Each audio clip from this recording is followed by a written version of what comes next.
Salam damai sejahtera dalam Tuhan kita Yesus Kristus. Shalom. Selamat pagi dan semangat pagi. Kita telah tiba di hari yang baru, 4 Desember tahun 2020.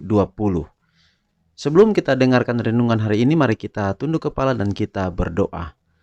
Bapa di surga, terima kasih untuk hari yang baru. Terima kasih juga waktu yang indah untuk belajar firman-Mu. Bila pekabaran firman-Mu boleh menjadi berkat dalam kehidupan kami. Inilah doa kami Bapa, terpujilah nama Tuhan, dalam nama Yesus kami sudah berdoa. Amin. Renungan kita hari ini dengan judul Dua Kebangkitan Khusus. Dua Kebangkitan Khusus. Wahyu 14 ayat 13, berbahagialah orang-orang mati yang mati dalam Tuhan sejak sekarang ini. Sekali lagi, Wahyu 14 ayat 13, berbahagialah orang-orang mati yang mati dalam Tuhan sejak sekarang ini. Babel yang besar itu telah menjadi peringatan di hadirat Allah untuk memberikan kepadanya cawan yang penuh dengan anggur kegeraman murkanya. Hujan es batu yang besar, masing-masing beratnya kira-kira seberat 1 talenta atau 100 pon, melakukan penghancuran. Wahyu 16 ayat 11 dan 21. Kota-kota megah kebanggaan dunia diruntuhkan. Istana-istana para bangsawan di mana orang-orang besar dunia telah memboroskan harta kekayaan mereka untuk memuliakan diri sendiri, hancur dan musnah di depan mata mereka. Tembok-tembok penjara rubuh berkeping-keping, dan umat Allah yang dipenjarakan oleh karena iman mereka dibebaskan. Kuburan-kuburan terbuka, dan banyak dari antara orang-orang mati yang telah tidur dalam debu tanah akan bangun. Sebagian untuk mendapat hidup yang kekal, sebagian untuk mengalami kehinaan dan kengerian yang kekal. Daniel 12 ayat 2. Semua yang telah mati dalam iman kepada pekabaran malaikat yang ketiga yang akan keluar dari kuburan dengan dimuliakan akan mendengar perjanjian damai Allah dengan mereka yang telah memelihara hukumnya, juga yang telah menikam dia. Wahyu 1 ayat 7. Mereka yang mengejek dan mencemoohkan derita kematian Kristus dan penentang paling keras kebenarannya dan umatnya dibangkitkan untuk memandang dia dalam kemuliaannya dan memandang penghormatan yang diberikan kepada mereka yang setia dan menurut. Awan tebal masih menutupi langit, namun matahari kadang-kadang menembusinya, tampak bagaikan mata Yahweh yang penuh dendam.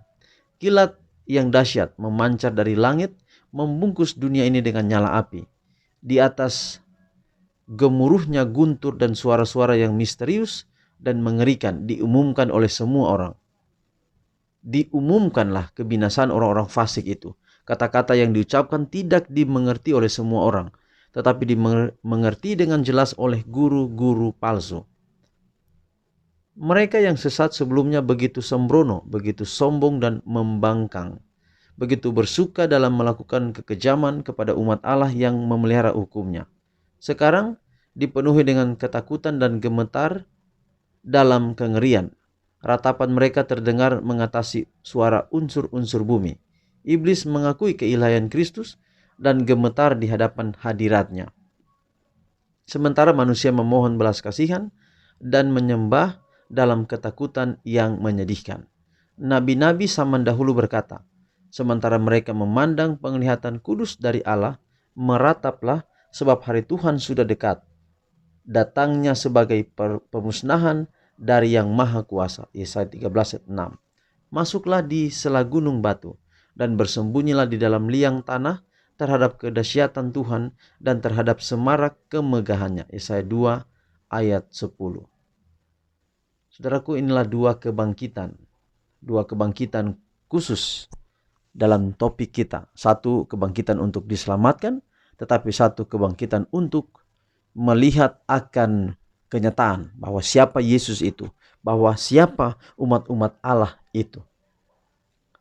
Mereka kemudian akan mati lagi dan nanti mereka akan bangkit pada kebangkitan terakhir, dan itulah kebangkitan untuk dibinasakan. Jadi saudara, ini prosesnya adalah kebangkitan akan terjadi pada kedatangan Yesus yang kedua kali. Kebangkitan adalah orang-orang yang setia, dan kemudian orang-orang juga yang pernah menentang kebenaran, menentang Allah, menentang Yesus akan dibangkitkan. Dan pada waktu itu mereka akan melihat orang-orang yang ditebus ini diselamatkan, tetapi mereka akan mati lagi. Mereka bangkit kemudian pada kedatangan Yesus yang ketiga kali, yaitu pada waktu kota Allah akan turun ke bumi ini. Mereka akan kemudian bangkit untuk dibinasakan. Inilah yang akan terjadi di akhir zaman, dan ini merupakan nubuatan Alkitab tentang tanda-tanda akhir zaman. Demikian Tuhan memberkati kita. Mari kita akhiri di dalam doa. Bapa di surga, terima kasih untuk pekabaran yang indah di pagi hari ini. Boleh menjadi berkat dalam kehidupan kami. Berkati kami sepanjang hari ini Tuhan, dalam setiap rencana-rencana kami. Kami taruh hidup kami ini ke dalam tangan Tuhan. Hamba mendoakan pada pagi ini untuk usulan doa dari Bapak Martin Rere, untuk anaknya Reitelda Rere yang sakit, juga anaknya Ishak Rere dalam segala kehidupan.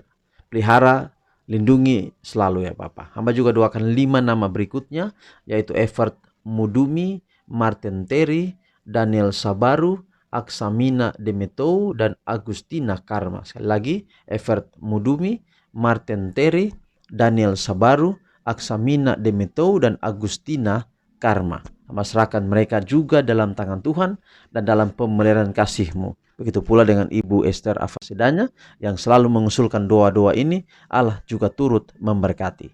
Inilah doa kami ya Bapa, terpuji nama Tuhan. Dalam nama Yesus kami sudah berdoa. Amin. Demikianlah renungan kita untuk hari ini. Tuhan memberkati kita. Sampai jumpa renungan kita besok. Shalom.